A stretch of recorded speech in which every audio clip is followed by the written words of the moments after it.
Hello friends, स्वागत है आपका अपना यूट्यूब चैनल नॉलेज टॉप में। देखिए, आज है नॉन टेक्निकल क्लास नंबर 5 है। ये स्पेशल सभी एएनएम सिस्टर के लिए एकदम सेलेक्टेड क्वेश्चन, वीवीआई क्वेश्चन जो किसी न किसी एग्जाम में पूछा गया है। यदि एएनएम सिस्टर पहली बार आप देख रहे हैं तो हमारे चैनल को सब्सक्राइब कर लीजिए और जा करके टेलीग्राम में जा करके जरूर जुड़ जाइए, क्योंकि टेलीग्राम में आपको फ्री पीडीएफ मिलेगा, फ्री टेस्ट मिलेगा और बिल्कुल फ्री क्लास मिलेगा। कोई पैसा खर्च नहीं होगा। बिना पैसा खर्च किए यदि आप चाहते हैं कि एएनएम का तैयारी आपका हो जाए तो आज ही हमारे टेलीग्राम लिंक से जाकर के जुड़ जाइए। टेलीग्राम लिंक हम मिडवाइफरी क्लास 1 या फिर क्लास 2 या मिडवाइफरी का मास्टर क्लास लिए हैं, वहाँ पे हम जाकर के लिंक दे दिए हैं, तो आप जाकर के उसके माध्यम से जाकर के जुड़ सकते हैं। ठीक है, चलिए हम शुरुआत करते हैं टाइम ना गवाते हुए। और उस स्टूडेंट को दिल से धन्यवाद जो हमारे वीडियो को लाइक करके जाते हैं, बहुत बहुत धन्यवाद। चलिए शुरुआत करते हैं। फर्स्ट क्वेश्चन है, ब्लड कैंसर को आम तौर पर किस नाम से जाना जाता है? देखिए, ब्लड कैंसर को आम तौर पर हम ल्यूकेमिया के नाम से जानते हैं। देखिए, ये क्वेश्चन जो है चाइल्ड हेल्थ नर्सिंग है, उसमें भी ये क्वेश्चन पूछा गया है। उसमें क्वेश्चन थोड़ा दूसरे टाइप का है कि बच्चे में कैंसर को सबसे सामान्य रूप क्या है, तो वहाँ पर रक्त कैंसर या ल्यूकेमिया। तो दोनों क्वेश्चन आप याद रख लीजिएगा।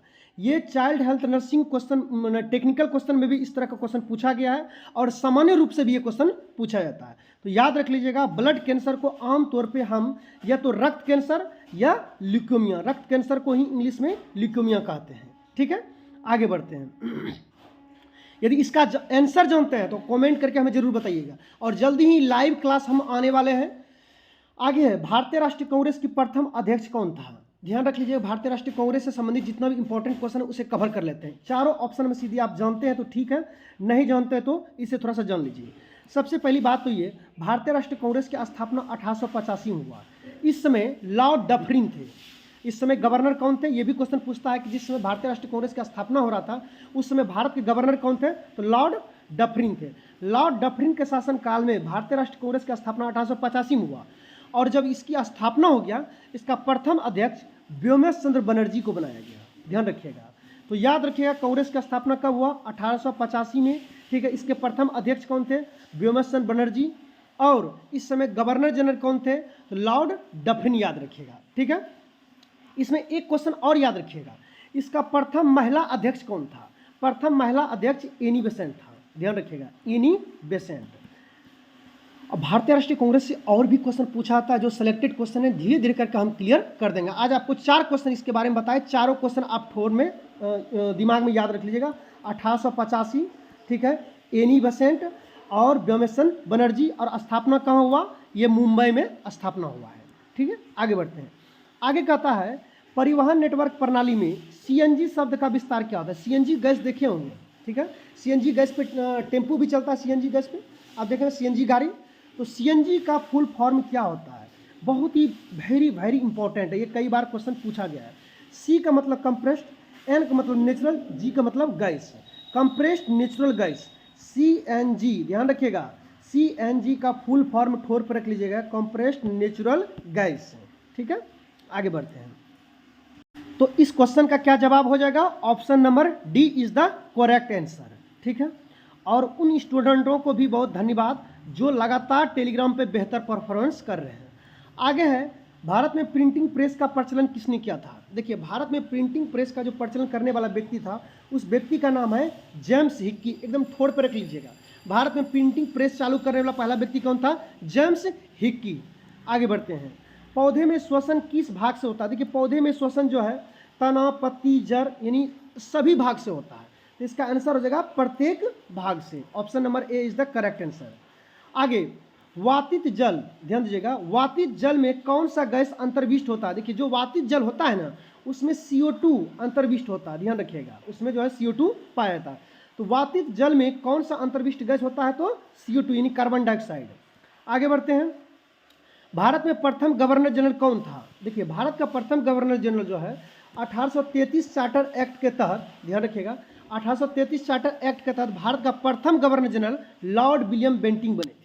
ध्यान रख लीजिएगा, भारत का प्रथम गवर्नर जनरल को यदि पूछ ले आपको कि भारत का प्रथम गवर्नर जनरल कौन था, तो लॉर्ड विलियम बेंटिंक। किस एक्ट के तहत बना था, तो याद रखिएगा 1833 के चार्टर एक्ट के तहत प्रथम गवर्नर जनरल कौन बना था, लॉर्ड विलियम बेंटिंक।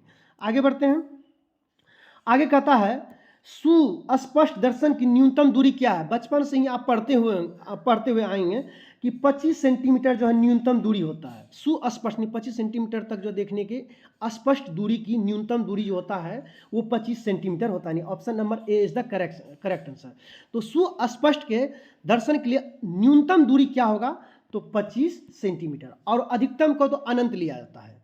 ठीक है, आगे बढ़ते हैं। वायवीय श्वसन। देखिए, वायवीय श्वसन का मतलब होता है ऑक्सीजन की उपस्थिति में। यदि ऑक्सीजन की उपस्थिति में, चाहे पौधा हो या जंतु हो, ऑक्सीजन की उपस्थिति में यदि श्वसन कर रहा है तो उसे हम वायवीय श्वसन कहते हैं, और ऑक्सीजन की अनुपस्थिति में कर रहा है तो उसे अवायवीय श्वसन कहते हैं। तो वायवीय श्वसन का अंतिम उत्पाद, यानी ऑक्सीजन की उपस्थिति में जो श्वसन करता है उसका अंतिम उत्पाद CO2, ध्यान रखिएगा, CO2 और जल का निर्माण होता है। ठीक है, इसका अंतिम उत्पाद क्या होता है, CO2 और जल। तो याद रखिएगा, वायवीय श्वसन का अंतिम उत्पाद CO2 यानी कार्बन डाइऑक्साइड और जल का निर्माण होता है। और वायवीय श्वसन किसकी उपस्थिति में होता है, तो याद रखिएगा ऑक्सीजन की उपस्थिति में। इसका option number A is the correct answer. आगे बढ़ते हैं। आगे यदि जानते हैं तो हमें जरूर बताइएगा। भारत का अंतिम गवर्नर जनरल और प्रथम वायसराय, ध्यान रखिएगा। यदि आप जानते हैं तो हमें बताइए, नहीं जानते तो हम समझा देते हैं आपको। 4 ऑप्शन आपको दिया गया है। देखिए, अंतिम गवर्नर जनरल 1857 का क्रांति आपको याद होगा अच्छी तरह से। 1857 से पहले भारत में गवर्नर जनरल हुआ करता था, ध्यान रखिएगा। भारत में क्या हुआ था, गवर्नर जनरल। 1857 में ईस्ट इंडिया कंपनी जो पहले भारत में आया था 1600 में स्थापना हुआ था ईस्ट इंडिया कंपनी का। ये कंपनी भारत में आई थी और इन्होंने यहाँ पे व्यापार करते करते राजनीतिक अपना मजबूती कर लिया और धीरे धीरे भारत पे शासन करना शुरू कर दिया। तो 1857 तक इन्होंने अच्छी तरह से जो शासन किया, और 1857 का जब क्रांति हो गया, इसमें ब्रिटिश ईस्ट इंडिया कंपनी का पूरी तरह से कमर तोड़ के रख दिया। बात समझिए, भारतीयों ने कमर तोड़ के रख लिया। उसमें से कुछ गद्दारों ने साथ दिया अंग्रेजों का, जिसके वजह से भारतीय हार गए। नहीं तो समझ लीजिए पहला सैनिक आंदोलन भी कहा जाए, पहला सैनिक क्रांति भी कहा जाए, तो यही 1857 का था। उसी समय हमारा देश आजाद था। लेकिन किसी देश के बहुत सारे गद्दारों ने अंग्रेजों का साथ दिया, जिसकी वजह से उस समय हम हार का सामना किए, नहीं तो उसी समय हम जीत जाते। तो यहाँ पे ईस्ट इंडिया कंपनी का इस तरह से कमर तोड़ दिया गया कि जो ब्रिटिश सरकार थे, जहाँ से कंपनी को आदेश दिया था भारत में व्यापार करने के लिए, तो ब्रिटिश सरकार ने कंपनी को बोला कि देखिए अब आपसे शासन चलने वाला नहीं है। यानी 1857 के बाद, ध्यान दीजिएगा, 1857 के बाद ब्रिटिश सरकार डायरेक्ट अपने हैंड में कमान ले ली। यानी भारत का शासन व्यवस्था पूरी तरह से ब्रिटिश सरकार अपने हाथ में लिया। 1857 तक तो चला कंपनी के हैंड में, लेकिन 1857 के बाद डायरेक्ट जो है ब्रिटिश सरकार के हैंड में चला गया। ठीक है, तो जब देखिए, जब दूसरे का हाथ में शासन चला जाएगा तो पहले जो नाम है उसको भी चेंज करता है। तो 1857 तक लॉर्ड कैनिंग थे गवर्नर जनरल, ध्यान रखिएगा, लॉर्ड कैनिंग थे। और 1857 में ही गवर्नर जनरल का नाम चेंज कर दिया इसका नाम वायसराय। वायसराय का मतलब होता है माना सरकार, यानी राजा का प्रतिनिधि। यानी अब जो भी देश में, भारत में जो भी गवर्नर जनरल बनेगा वो ब्रिटिश सरकार का प्रतिनिधि बन के रहेगा। तो गवर्नर किस बात का रहेगा, गवर्नर तो रहेगा ही नहीं। तो गवर्नर का नाम बदल करके वायसराय कर दिया। तो पहले गवर्नर था कौन, कैनिंग, 1857 तक था। तो 1857 में ही नाम चेंज हुआ और इसी ही चेंज करके क्या बना दिया गया, वायसराय। तो हम कह सकते हैं कि अंतिम गवर्नर जनरल भी कौन था, लॉर्ड कैनिंग। अब प्रथम वायसराय कौन बना, लॉर्ड कैनिंग। यानी एक ही व्यक्ति का नाम केवल चेंज हो गया। जैसे कि मान लीजिए आप मान लीजिए कि आप आए एनएम बन करके, ठीक है, एनएम का नाम चेंज कर दिया मान लीजिए। तो एनएम का नाम चेंज कर दिया तो अंतिम एनएम कहेंगे। यदि अंतिम एनएम जो बहाली हुआ था वहाँ तक अंतिम कहेंगे। अब जो नाम चेंज हो जाएगा तो 2 नाम हुआ या नहीं हुआ, तो एक ही पद को नाम चेंज कर दिया गया। पहले गवर्नर जनरल था, अब बाद में क्या कर दिया गया, वायसराय। तो हम कह सकते हैं कि अंतिम गवर्नर जनरल लॉर्ड कैनिंग और प्रथम वायसराय भी लॉर्ड कैनिंग। 1857 के बाद ये नियम रूल बदल गया। तो भारत का अंतिम गवर्नर जनरल और प्रथम वायसराय के नाम बोला जाए तो Lord Canning is the correct answer. आगे है कि प्रकाश संश्लेषण के प्रथम अस्थायी उत्पाद क्या होगा। देखिए प्रकाश संश्लेषण का प्रथम अस्थायी उत्पाद यदि जानते हैं तो ठीक है, नहीं तो समझ लीजिए, इसे फास्फोग्लिसरिक अम्ल कहा जाता है। ध्यान रखिएगा, प्रकाश संश्लेषण का प्रथम अस्थायी उत्पाद जो होता है वो होता है फास्फोग्लिसरिक अम्ल। एकदम रट लीजिएगा दिमाग में, ठीक है। मेल्विन केल्विन ने सबसे पहले इसको खोज किया था कि प्रकाश संश्लेषण का प्रथम अस्थायी उत्पाद का नाम क्या है, तो वो था फास्फोग्लिसरिक अम्ल, और मेल्विन केल्विन ने इसको खोज किया था। आगे बढ़ते हैं। आगे कहता है निम्नलिखित में से किसे कोशिका का ऊर्जा मुद्रा के रूप में कहा जाता है। देखिए जितना भी कोशिका है वो जब ऑक्सीजन उसके शरीर में जाता है और ऊर्जा का निर्माण करता है, ऊर्जा का जो निर्माण जो संग्रह रहता है वो संग्रह एटीपी के रूप में रहता है। ध्यान रखिएगा, एटीपी के रूप में लास्ट में 38 एटीपी फॉर्म बन करके रेडी होता है, समझ रहे हैं ना। तो वही ऊर्जा का समूह है। जैसे माइक्रोकोंडिया में माइक्रोकोंडिया में जाकर माइक्रोकोंडिया आपको पता होगा कि ऊर्जा गृह कहते हैं। तो जब उसे ऑक्सीजन की प्राप्ति होता है तो उसमें जो है ऊर्जा का निर्माण होना शुरू हो जाता है। तो वो जो ऊर्जा का निर्माण का अंतिम फॉर्म तैयार करता है वो एटीपी के रूप में करता है। इसी को हम ऊर्जा मुद्रा या कोशिका का मुद्रा कहते हैं, यानी मनी कहते हैं। अब देखिए जैसे हमारे शरीर में यदि हमारे पास पैसा है तो सब कुछ है हमारे पास, उसी तरह से प्लांट में ये ऊर्जा है। देखिए जिसके पास ताकत है, ऊर्जा है, तो उसके पास तो वही न मनी हुआ।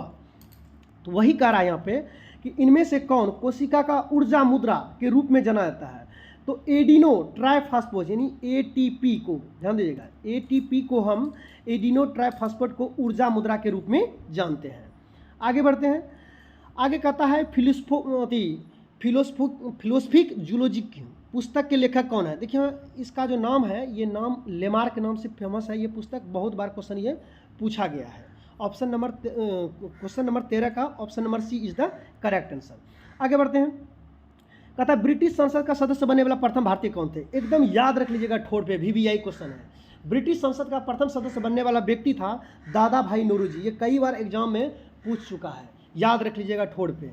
Option number C is the correct answer. आगे पीएच स्केल। देखिए सभी क्वेश्चन के ऑप्शन को हम क्लियर नहीं करेंगे क्योंकि जिसको क्वेश्चन एक ही बार पूछा गया है उसे पूछा गया नहीं, क्योंकि GK GS का आधार आता है, उसका अंत नहीं है। तो इसलिए जिसमें क्वेश्चन बार बार पूछा गया उसको हम क्लियर कर देंगे। पीएच स्केल का खोज और इसका परिसर कितना होता है। पहली बात तो ये जान लीजिए, पीएच स्केल का खोज सोरेनसन ने किया है। सोरेनसन, ध्यान रखिएगा, सोरेनसन ने खोज किया 1909 में। ये बहुत इंपॉर्टेंट क्वेश्चन है, ध्यान रखिएगा। पीएच स्केल का खोज सोरेनसन ने 1909 में किया है, ठीक है। अब पीएच स्केल पे क्या होता है सुन लीजिए। ये है स्केल, 0 से लेकर के 14 तक होता है, ठीक है, और बीच में 7 होता है। देखिए यहाँ से यहाँ तक अम्लता और यहाँ से यहाँ तक क्षारीयता। तो आपका ये बीच वाला क्या होगा, तो बीच वाला होगा उदासीन, ध्यान रखिएगा। यदि किसी का पीएच मान 7 है तो हम कह सकते हैं कि वो उदासीन है, ठीक है। और यदि किसी का पीएच मान 7 से कम है तो हम उसको कह सकते हैं अम्लता। और यदि किसी का पीएच मान 7 से ज़्यादा है तो उसको कह सकते हैं क्षारीय। जैसे ब्लड का पीएच मान क्या है 7.4, हम इसे क्या कह सकते हैं, क्षारीय है, ठीक है।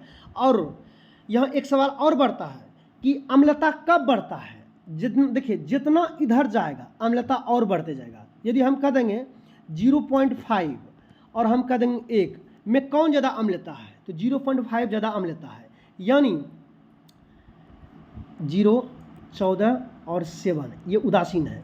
इधर जितना आप जाइएगा अम्लता बढ़ेगा और इधर जितना आप जाइएगा क्षारीयता बढ़ेगा, ठीक है।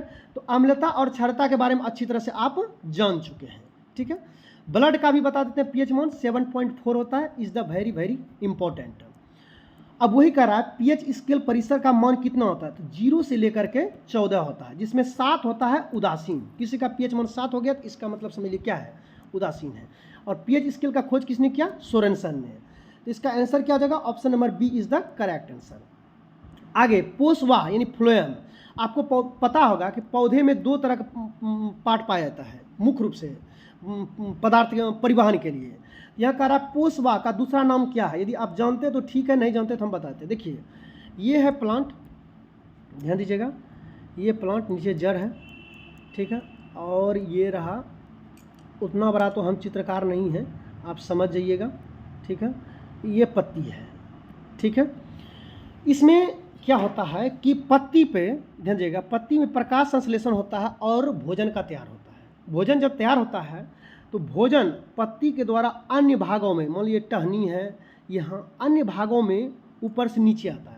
जो ऊपर से नीचे आता है यानी भोजन जो पौधे के अन्य भागों में ले जाने का काम करता है, वो काम होता है फ्लोएम का। समझ रहे बात को? अब बात है क्या भोजन केवल जो है सूर्य से ही मिल जाएगा? नहीं, उसे जल की भी आवश्यकता चाहिए, खनिज भी चाहिए। अब नीचे से प्लांट में नीचे से जो है, इसका रंग चेंज करते हैं ताकि आपको समझ में आए, नीचे से जो है जल और खनिज लेकर के जाता है जाइलम। ध्यान रखिएगा, जाइलम।